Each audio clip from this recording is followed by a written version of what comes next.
Hi, and welcome to my new video on transforming, presenting, and interpreting data using PSPP and SPSS. Today we'll be using PSPP. As you know, it's an open source software. It's similar to SPSS in many respects.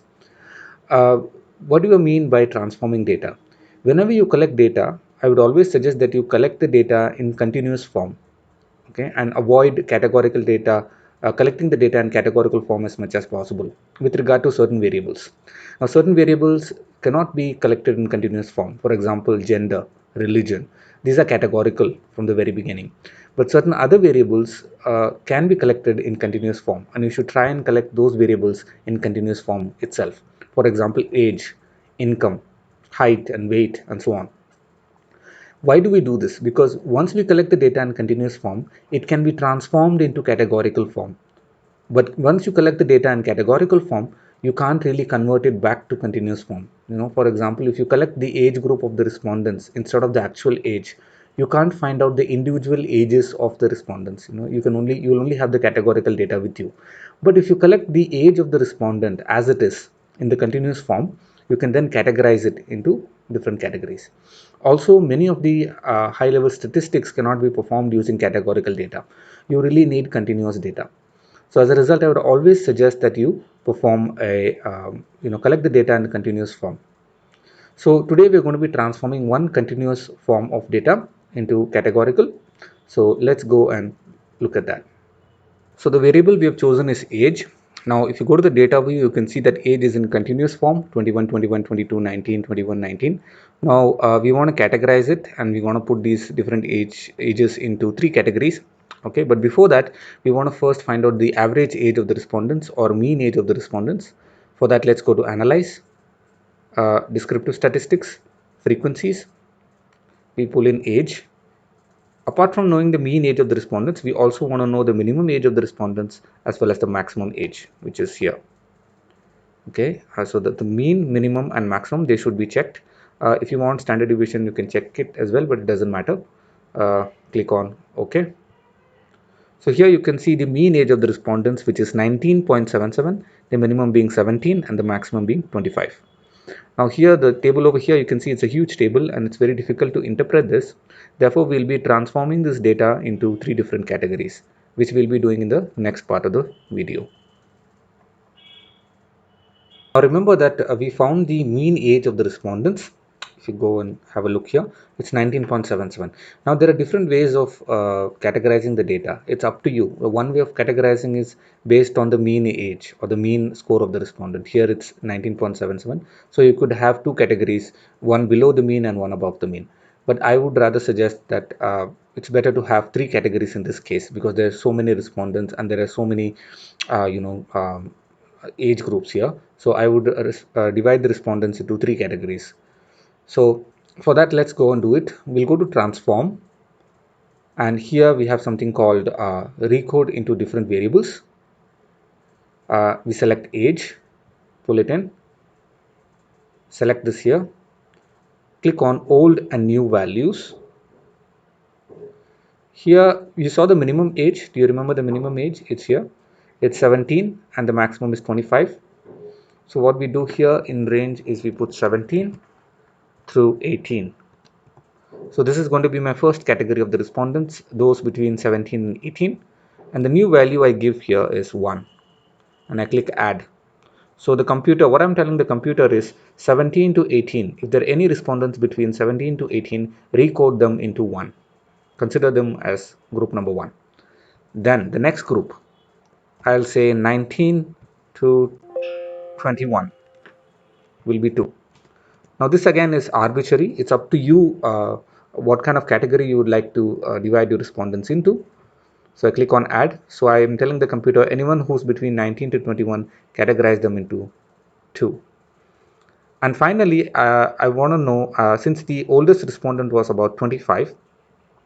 Now one way I could do is I could go on till 23 and 24 and so on. The other way of doing it is just go to this range value through highest and click 22, and here I click 3. I type 3 and click add.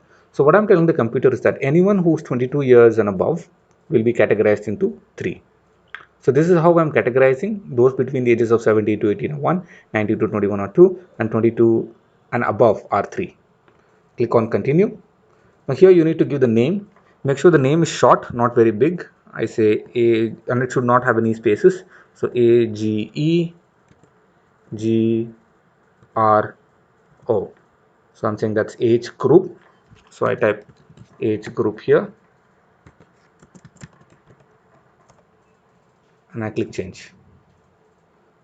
We have to click change and then click OK. So if you go and check the output, it would say execute. So it means that the variable has been recoded. Now we go to variable view. At the bottom, you would see the age group has been created here. Now make sure you reduce the decimals to 0 just to avoid confusion. You can also go to the data view to have a look at the new variable that has been created.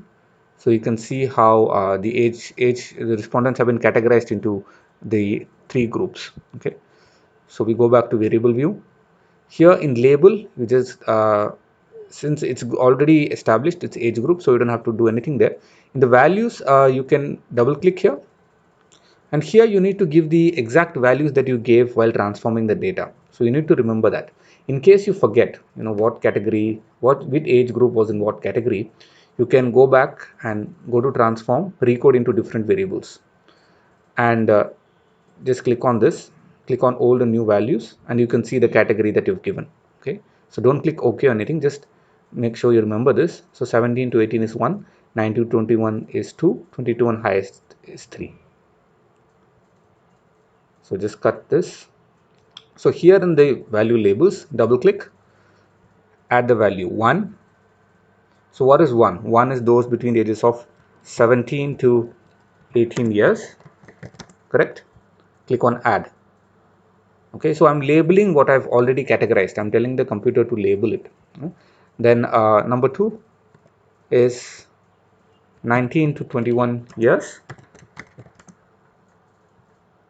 Number 3 is 22 years and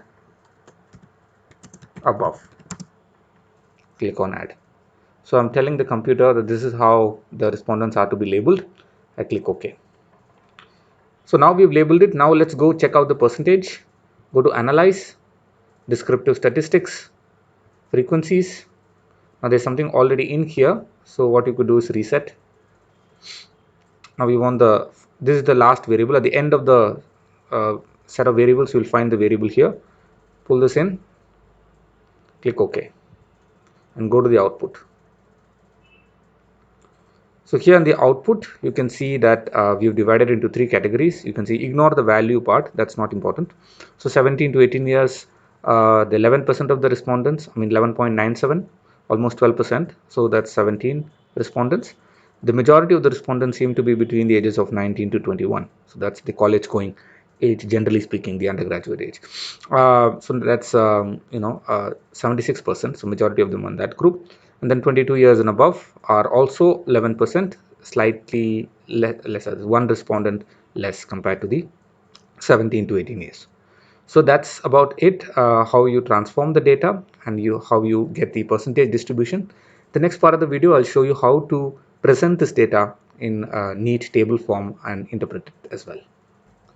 So now I've presented this data in a table form, and you can export it into text form and then do this. Or what I've done here is I've just noted down the values and I've created the table. So how do you create a table? I think it's quite simple. Go to insert table and you can create the table here. So I've created the table, and as you can see, this is the distribution of the respondents. So I've explained it as well.